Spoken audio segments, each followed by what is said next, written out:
Terima kasih pemirsa, Anda masih bersama kami dalam Kominfo Newsroom. Pemirsa, paham radikalisme, terorisme dengan mudah menyebar dan mengintai masyarakat, terutama pada generasi muda yang seringkali menjadi korban propaganda radikalisme dan terorisme. Generasi muda yang terpapar radikalisme, terorisme ini ibarat bom waktu yang dapat meledak kapan saja dan berpotensi merusak persatuan dan kesatuan bangsa. Pemaparan ideologi radikalisme dan terorisme ini harus ditepis dan juga dihilangkan dari tatanan sosial masyarakat demi kehidupan bernegara yang aman dan juga damai. Kemudian bagaimana cara mengurangi atau menghindari dari terpaparan terorisme dan juga ekstremisme? Kita akan membahasnya hari ini bersama dengan Brigjen Pol Ahmad Nur Wahid selaku Direktur Pencegahan BNPT. Assalamualaikum Pak Nur Wahid. Waalaikumsalam warahmatullahi wabarakatuh. Baik, salam sehat untuk kita semua. Salam sehat untuk kita semua. Pak Nur Wahid, mengenai pencegahan paham radikalisme dan juga terorisme. Pola cuci otak atau doktrin terorisme ini kan kemudian berbeda dengan tahun 2000 sebelumnya, begitu ya. Kini para pelaku memaksimalkan aktivitas melalui daring untuk merekrut dan menyebarkan propaganda. Kemudian bagaimana pencegahan radikalisme di media sosial? Apakah hanya dengan menutup konten-konten bermuatan radikalisme ini dapat dikatakan cukup? Bagaimana, Pak? Yang harus dipahami, radikalisme itu kan paham yang menjiwai semua aksi terorisme, sehingga dapat dikatakan bahwa semua terorisme itu dijiwai atau dilandasi oleh paham radikal atau radikalisme. Namun demikian, meskipun semua terorisme itu dijiwai oleh paham radikal atau radikalisme, tetapi tidak semua mereka yang terpapar paham radikal otomatis akan menjadi terorisme. Akar radikalisme dan terorisme itu adalah ideologi, ya. Ideologi yang dibangun di atas manipulasi dan distorsi agama. Sehingga para ulama yang tergabung dalam konferensi internasional di Kairo, Mesir beberapa tahun yang lalu mendefinisikan ideologi ini ataupun radikalisme atau ekstremisme dalam terminologi internasional adalah paham atau ideologi yang dibangun di atas manipulasi dan distorsi agama. Ini virus, yaitu virus ideologi yang berpotensi memapar pada setiap individu manusia. Tidak melihat suku, ras, agama, tidak melihat profesi, bahkan tidak melihat kadar intelektualitas seseorang, ya. Dan tidak ada kaitannya radikalisme dan terorisme atau sering disingkat radikal terorisme dengan agama apapun. Karena tidak ada satupun agama yang membenarkannya, tetapi memang ini terkait dengan pemahaman dan cara beragama yang salah dan menyimpang dari oknum umat beragama. Dan biasanya ini didominasi oleh umat beragama yang menjadi mayoritas di suatu wilayah atau di suatu negara. Kebetulan di Indonesia itu mayoritas Muslim penduduknya, sehingga dominasi terkait dengan radikalisme dan terorisme itu lebih dominan oleh oknum-oknum yang beragama Islam. Nah, penularan ataupun proses radikalisasi, ya, ini dilakukan oleh kelompok radikal tidak hanya menggunakan media sosial, ya, tetapi juga secara langsung, bisa orang per orang, bisa door to door, dan berbagai macam cara. Tapi yang jelas, terorisme ini bukan tujuan. Terorisme itu hanya salah satu cara atau metode untuk propaganda ataupun agendanya. Karena radikal terorisme ini sejatinya adalah gerakan politik kekuasaan dengan memanipulasi, mendistorsi, dan mempolitisasi agama untuk kepentingan pengambil alihan kekuasaan yang endingnya ingin mengganti ideologi negara Pancasila dengan ideologi transnasional. Dalam konteks ini adalah ideologi khilafah. ingin mengganti sistem negara dengan sistem agama menurut versi mereka. Nah, sehingga meskipun Undang-Undang Nomor 5 Tahun 2018 ini, yaitu tentang tindak pidana terorisme, sudah mengatur atau mengamanahkan tindakan yang namanya preventive justice, yaitu melakukan tindakan untuk selanjutnya diproses hukum terhadap mereka dengan menangkap, menindak sebelum melakukan aksi teror. Tetapi undang-undang ini belum bisa menjerat aspek ideologinya atau paham radikalismenya. Ya. Artinya apa? Artinya sudah bisa dilakukan untuk tindakan preventive justice, tetapi belum bisa untuk tindakan preemptive justice. Nah, sehingga undang-undang tersebut mengamanahkan kepada kita, terutama BNPT sebagai lembaga non-kementerian di bawah presiden atau di bawah pemerintah yang bertugas merumuskan kebijakan, kemudian mengimplementasikan dan mengkoordinasikan segenap kementerian lembaga terkait ataupun segenap elemen masyarakat bangsa dan negara, melakukan strategi penanggulangan dari hulu sampai hilir secara holistik. Hilirnya melalui law enforcement yang dilakukan oleh Densus 88 Anti Teror Polri sebagai eksekutor dalam penegakan hukum di bidang tindak pidana terorisme di bawah koordinasi BNPT. Kemudian hulunya adalah soft approach, yaitu pencegahan yang dilakukan dengan melalui 3 strategi. Strategi yang pertama adalah kesiapsiagaan nasional, di mana kesiapsiagaan nasional ini tidak hanya kesiapsiagaan pasukan, kesiapsiagaan manajemen, anggaran, dan lain sebagainya, tetapi juga kesiapsiagaan ideologi. Karena akar masalah daripada radikalisme dan terorisme ini adalah ideologi.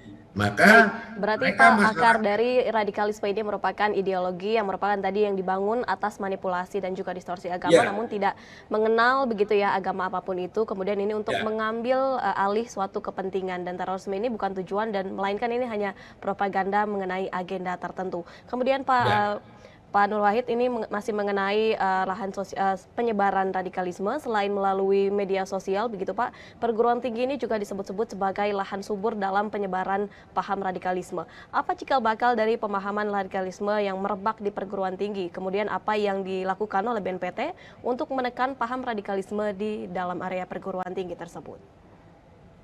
Yang pertama, kenapa perguruan tinggi anak-anak muda yang disasar?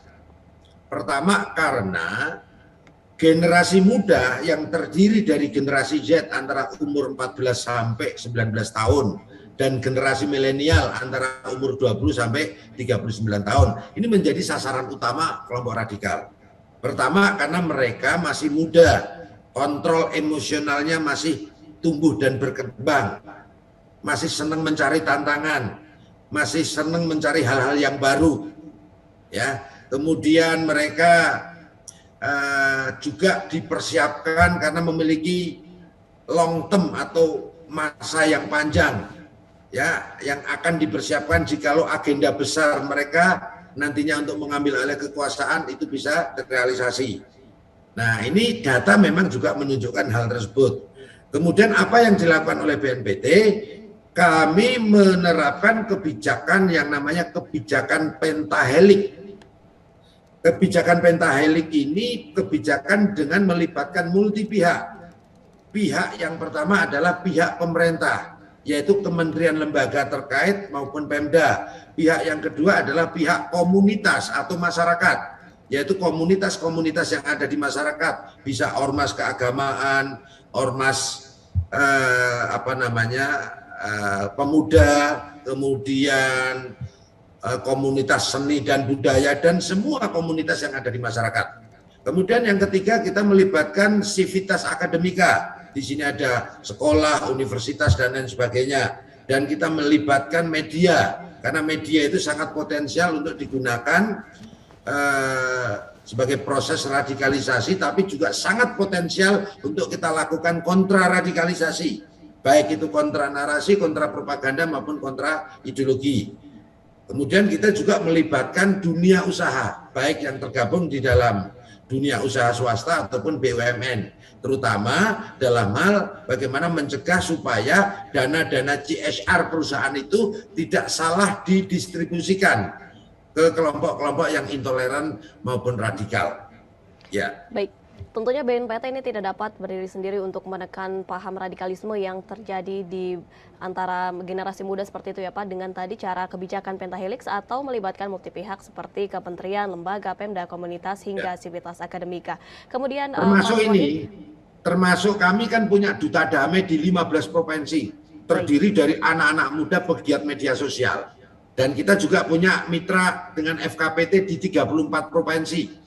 Ya, Forum Koordinasi Pencegahan Terorisme, di mana forum tersebut setiap tahun menyelenggarakan 5 event kegiatan, baik kegiatan di bidang agama, sosial, budaya, kegiatan di bidang pemuda dan pendidikan, kegiatan di bidang pemberdayaan perempuan dan anak, kegiatan di bidang media maupun riset dan penelitian. Karena data yang diharapkan oleh RPJMN, ya, Rencana Pembangunan Jangka Menengah Nasional, harus data yang berdasarkan hasil riset ataupun data-data ilmiah. Maka kami pun di FKPT ada lembaga risetnya, ya. Baik Pak Nur Wahid, kemudian bagaimana agar kemitraan dari BNPT ini kemudian juga masyarakat di luar sana ini dapat mengerti begitu, bagaimana kira-kira ciri-ciri dari masyarakat yang mulai terpapar radikalisme, dan apakah benar kemiskinan ini menjadi salah satu penyebab mudahnya masyarakat terpapar radikalisme? Kemiskinan, kebodohan, ketidakadilan, kebencian, dendam, politisasi agama bukan akar, tetapi itu adalah faktor korelatif yang memicu munculnya radikal terorisme. Akarnya tetap ideologi, yaitu ideologi radikal, ideologi yang dibangun di atas manipulasi dan distorsi agama, ya. Tetapi faktor korelatif yang memicunya adalah, yang paling dominan adalah politisasi agama. Kemudian faktor kebencian dan dendam, faktor kemiskinan, faktor kebodohan, faktor perasaan atau rasa ketidakadilan, dan lain sebagainya. Termasuk ada faktor-faktor polis hasad, misalnya lingkungan yang radikal, kemudian komunitas keagamaan ataupun pengajian yang radikal, kemudian lingkungan ataupun konten-konten di dunia maya, ya, yang didominasi oleh konten-konten yang intoleran dan radikal, dan lain sebagainya. Termasuk donatur yang mendonasi atau membiayai aktivitas radikalisme dan terorisme. Itu yang pertama. Yang kedua, apa ciri dan indikasi seseorang yang terpapar paham radikal? Yang pertama, seseorang atau kelompok orang atau oknum penceramah, ya, yang intoleran dan radikal itu, satu, mereka sudah anti Pancasila dan cenderung pro ideologi transnasional seperti ideologi khilafah, ya, dan lain sebagainya. Dan yang kedua, mereka berpaham takfiri dengan mengkafirkan terhadap orang lain yang berbeda, baik itu beda agama maupun sesama agama, tapi juga dikafir-kafirkan hanya karena beda paham dan beda kelompok. Termasuk mengkafirkan negara ini karena dianggap masih negara togut karena belum menerapkan hukum agama menurut versi mereka. Kemudian yang ketiga, mereka intoleran terhadap keragaman maupun perbedaan dan eksklusif terhadap dinamika perubahan ataupun lingkungannya. Kemudian yang keempat, mereka anti terhadap pemerintahan yang sah. Anti di sini bukan berarti oposisi, ya. Di era demokrasi kita semua boleh oposisi, ya, oposisi yang konstruktif, yang membangun, yang menjadi check and balancing. Kritis, kita semua wajib kritis, yaitu kritis yang solutif, kritis yang membangun, kritis yang argumentatif, kritis yang menggunakan etika dan budi pekerti. Nah, anti di sini maknanya adalah sikap membenci dengan membangun kebencian, membangun social distrust, ketidakpercayaan masyarakat terhadap negara, pemerintah ataupun pemimpinnya yang sah dengan narasi atau penyebar luasan hoax, hate speech, konten-konten provokatif, adu domba, nyinyir dan lain sebagainya. Kenapa? Karena ini sejatinya gerakan politik. Gerakan politik kekuasaan yang ingin mengganti ideologi negara maupun sistem negara dengan ideologi dan sistem agama menurut versi mereka dengan bangunan atau dengan memanipulasi, mendistorsi dan mempolitisasi agama. Dan mereka ini kan masih minoritas. Sementara agenda besarnya mereka adalah ingin mengambil alih kekuasaan dan mengganti ideologi maupun sistem negara. Maka mereka kecenderungan melakukan strategi chaos atau adu domba, membuat konflik dengan membangun narasi-narasi ataupun adu domba di antara anak bangsa dengan membangun paradigma intoleransi, isu-isu sara, termasuk isu-isu Islamofobia. Nah, ini dilakukan oleh kelompok radikal. Kemudian yang kelima, biasanya mereka anti budaya dan anti kearifan lokal keagamaan. Anti di sini maknanya bukan berarti tidak melakukan. Seseorang mungkin tidak suka musik, tidak bermusik nggak apa-apa. Seseorang mungkin tidak melakukan kenduri ataupun maulid Nabi atau memperingati Isra Mi'raj tidak apa-apa, tapi tidak anti. Anti di sini maknanya sikap membenci dengan menjustifikasi bid'ah, sesat, haram, syirik, kafir dan lain sebagainya terhadap mereka yang melakukan budaya, tradisi, kearifan lokal keagamaan. Saya kira gitu. Baik, sehingga ciri-ciri dari masyarakat yang mulai terpapar radikalisme ini ialah dengan anti Pancasila ataupun ideologi yang mengganti menjadi ideologi khilafah seperti itu ya Pak ya. Kemudian terakhir Pak Nur Wahid, dapat dijelaskan secara singkat bagaimana pengawasan terhadap para ex-napiter ini meskipun sudah kembali ke kepahaman Pancasila begitu, namun bagi masyarakat sekitar ini memang tidak mudah untuk menerima kembali dari ex-napiter. Kemudian apa yang dilakukan oleh BNPB untuk mengedukasi masyarakat atas kehadiran ex-napiter ini di tengah masyarakat? Ya. Pemerintah melalui Undang-Undang Nomor 5 2018 yang breakdown-nya PP Nomor 77 tahun 2019 ya, mengamanahkan penanggulangan radikalisme dan terorisme itu secara holistik dari hulu sampai hilir.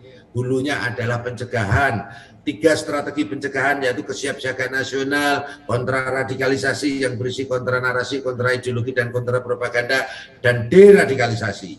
Tetapi deradikalisasi ini sebagai upaya untuk mengembalikan mereka yang terpapar paham radikal menjadi moderat, minimal terkurangi kadar keterpaparannya. Tetapi yang harus dicatat, deradikalisasi ini hanya diperuntukkan bagi mereka yang sudah menjadi tersangka, terdakwa, terpidana, narapidana, maupun mantan narapidana terorisme. Nah, bagi mereka yang sudah menjadi mantan narapidana terorisme, diberikan program sebagai kemitraan atau mitra deradikalisasi. Diberikan keterampilan, diberikan bantuan, termasuk BNPB melakukan kegiatan atau memberikan program yang namanya program KTN, Kawasan Terpadu Nusantara, di mana program ini dilakukan untuk membantu mitra-mitra derat atau ex-napiter di bidang ekonomi sekaligus di bidang sosialisasi ataupun hubungan sosial, di mana di dalam kawasan terpadu Nusantara tersebut terjadi 3 interaksi, yaitu interaksi ekonomi, interaksi ideologi, ya, sekaligus sebagai monitoring. Jadi di situ ada mitra derat yaitu para ex-napiter, tapi juga ada penyintas atau korban kejahatan terorisme, termasuk juga ada para tokoh ataupun kelompok-kelompok moderat yang ada di lingkungannya, ya, dalam bentuk koperasi, ya. Kita bekerja sama dengan kementerian lembaga, Perhutani, BPN, Pemda dan lain sebagainya. Ya, saya kira gitu. Baik, usaha yang dilakukan oleh BNPB untuk menerima napiter di tengah masyarakat ialah dengan membuat kawasan terpadu Nusantara untuk membantu ex-napiter baik di bidang ekonomi maupun di bidang sosial. Terima kasih banyak Ya, Brigjen Pol Ahmad Rohid selaku Direktur Pencegahan BNPT yang telah bergabung bersama kami dalam tema Waspada Terpapar Paham Radikalisme dan Terorisme. Terima kasih banyak Pak Nur Wahid, salam sehat terima selalu. kasih. Assalamualaikum, salam sehat untuk semuanya. Waalaikumsalam warahmatullahi wabarakatuh. Pemirsa, kami akan kembali dengan beragam informasi lainnya. Tetaplah bersama kami dalam Kominfo Newsroom.